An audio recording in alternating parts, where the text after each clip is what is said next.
और बड़ी खबर आ रही है यूपी ब्लॉक चुनाव से जुड़ी। लखीमपुर खीरी में महिला के साथ हुई बदसलूकी पर सख्त रुख अपनाया है योगी आदित्यनाथ ने। इस मामले में लखीमपुर खीरी के पसगांव के थाने से जुड़े सभी लोगों को निलंबित कर दिया गया है। ब्लॉक प्रमुख के चुनावों में एक महिला के साथ बदसलूकी का मामला सामने आया था, जिसके बाद ये कार्रवाई की गई। इस मामले में सीओ से लेकर सिपाही तक सभी को निलंबित कर दिया गया। महिला से बदसलूकी के आरोपों को भी गिरफ्तार कर लिया गया। साथ ही सीएम योगी ने ब्लॉक प्रमुख के चुनावों को शांतिपूर्ण तरीके से कराने के निर्देश भी दिए हैं। तो एक आरोपी अभी गिरफ्तार हुआ है। एफआईआर में 2 आरोपियों के नाम है। एक की गिरफ्तारी जल्द होगी, ये दावा पुलिस का है।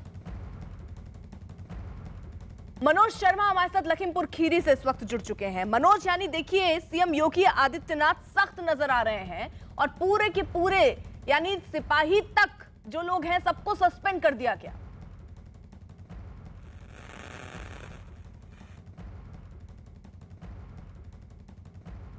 शायद उन तक आवाज नहीं पहुंच रही। अजीत से जरा अपडेट ले लेते हैं। अजीत, देखिए बिल्कुल अर्पिता, मुख्यमंत्री ने बाकायदा बैठक की, एसीएस होम के साथ साथ पुलिस अधिकारियों को बुलाया और कहा कि ये घटना बिल्कुल गलत तरीके से हुई थी। पुलिस क्या कर रही थी, वहाँ क्षेत्राधिकारी क्या कर रहे थे, क्योंकि एसीएस होम की तरफ से पहले ही आदेश किया गया था कि सभी थानों पर कम से कम 1 डिप्टी एसपी और 2 एसएचओ और 2 थानों की फोर्स रहेगी, कहीं विवाद ना हो पाए।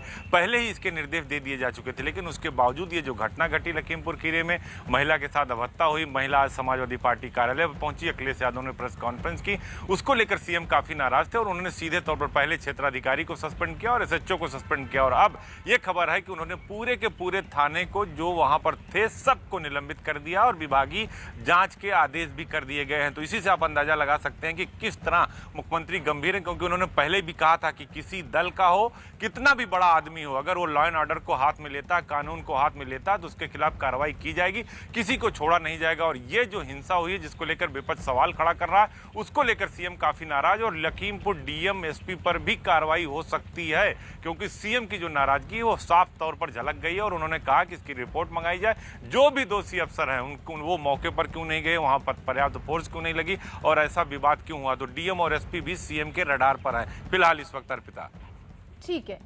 मनोज भी हमारे साथ इस वक्त जुड़ चुके हैं। मनोज, अगर आवाज आप तक पहुंच रही हो तो जरा बताइए, एक शख्स यश वर्मा नाम का तो गिरफ्तार हुआ है, उसका रेखा वर्मा से क्या संबंध है, और दूसरा शख्स उसकी गिरफ्तारी के बारे में क्या कहा जा रहा है?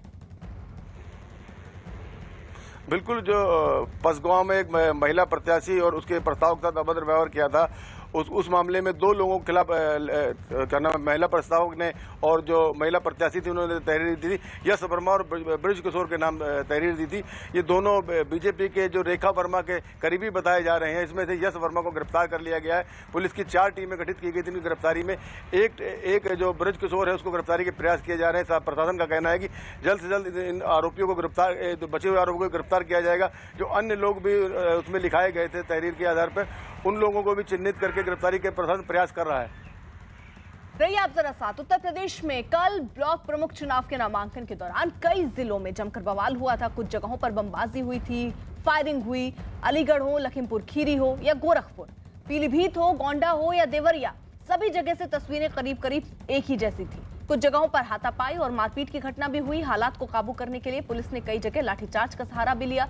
सीतापुर, जौनपुर, एटा, बहराइच, कानपुर, गोरखपुर और रायबरेली में जमकर बवाल हुआ। कई जगहों पर समाजवादी पार्टी के लोगों ने आरोप लगाया कि बीजेपी के लोगों ने उनके ब्लॉक प्रमुख उम्मीदवारों को नामांकन नहीं करने दिया और नामांकन के पर्चे फाड़ दिए।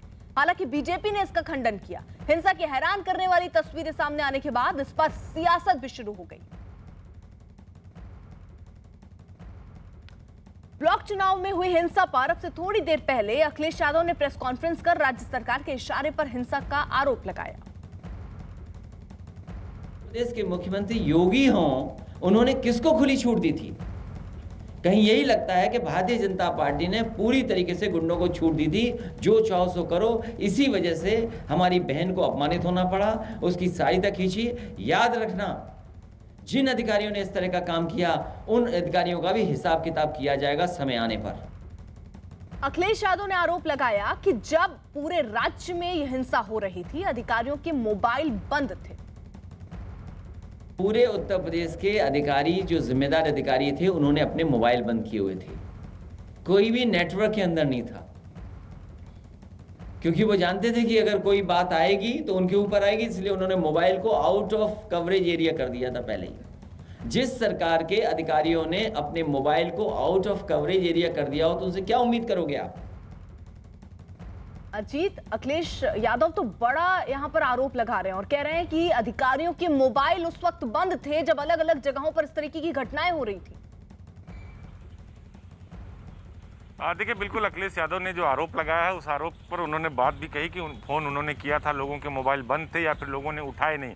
तो अखिलेश यादव ये भी बार बार कह रहे हैं कि हम उन अधिकारियों की लिस्ट बना रहे हैं और समय आने पर उनका हिसाब किताब भी करेंगे। यानी जो नाराजगी है समाजवादी पार्टी के सुप्रीमो की, वो खुलकर सामने आ गए और उन्होंने सवाल खड़े किए कि क्या ये सरकार के अधिकारी फोन क्यों नहीं उठा रहे थे, क्या सोची समझी साजिश थी। हालांकि सरकार की तरफ से साफ कर दिया गया कि कानून जो भी हाथ में लेगा, जिसने भी ये उपद्रव किया उसके खिलाफ कार्रवाई की जाएगी। लखीमपुर खीरी में भी गिरफ्तारी हुई है कई लोगों की, सीतापुर में हुई है, बहराइच में हुई है, बलराम गोंडा में हुई है, जौनपुर में हुई है। जहां जहां भी इस तरह के मसले आए सरकार कार्रवाई कर रही है और खुद एडीजी एलओ ने बताया कि 14 जगह एफआईआर हुई और उसकी जांच की जा रही। किसी को हम छोड़ेंगे नहीं, चाहे छोटा आदमी हो चाहे बड़ा आदमी। हिंसा करने का अधिकार किसी को नहीं। और अगर उत्तर प्रदेश के मुख्यमंत्री की बात की जाए, योगी आदित्यनाथ, तो उन्होंने हमेशा ये कहा है कि जो जीरो टॉलरेंस की नीति है या कानून व्यवस्था की जो नीति है, कानून कोई भी हाथ में नहीं ले सकता, वो चाहे भारतीय जनता पार्टी का हो या दूसरे दल का हो। उन्होंने पहले ही कह दिया कि छोटा आदमी हो, बड़ा आदमी हो, किसी भी दल का हो, रसूखदार हो, अगर वो कानून को हाथ में लेता तो उसके खिलाफ कार्रवाई होगी।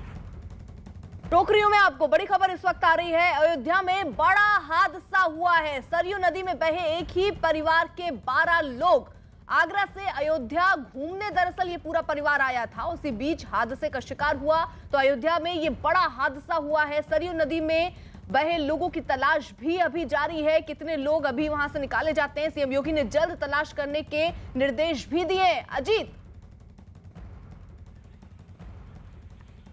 देखिए, बिल्कुल अयोध्या के गुप्तार घाट की ये घटना है। आगरा का एक परिवार गया था, जहां घूमने गया था और वो नाव से पलट गए थे। 12 लोगों के डूबने की बात है। हालांकि रेस्क्यू ऑपरेशन किया जा रहा है, अभी उनको निकालने की कोशिश की जा रही है। उसमें मुख्यमंत्री ने फौरन जिलाधिकारी, डीआईजी और एसएसपी को वहां पहुंचने का निर्देश दिया और ये अधिकारी वहां पहुंच भी गए हैं। तो रेस्क्यू ऑपरेशन किया जा रहा है, क्योंकि 12 संख्या है। ये आगरा से पूरा का पूरा परिवार आया था, लेकिन जो लोग हैं जो नदी में डूबे थे उनको निकालने का काम जो है वो लगातार किया जा रहा है। और पीएससी के जो गोताखोर हैं वो वहां पर पहुंच गए और लगातार अभी रेस्क्यू जारी है। और जितने भी अधिकारी थे वो मौके पर पहुंचे। अभी हालांकि वहां से कोई इस बात की खबर नहीं आई है कि कितने लोगों को रेस्क्यू कर लिया गया और कितने लोगों को बाकी है, क्योंकि अभी थोड़ी देर पहले की घटना है अर्पिता, तो लिहाजा अफसर पहुंचे हैं, गोताखोर पहुंचे और रेस्क्यू ऑपरेशन किया जा रहा है। रहिए जरा आप साथ।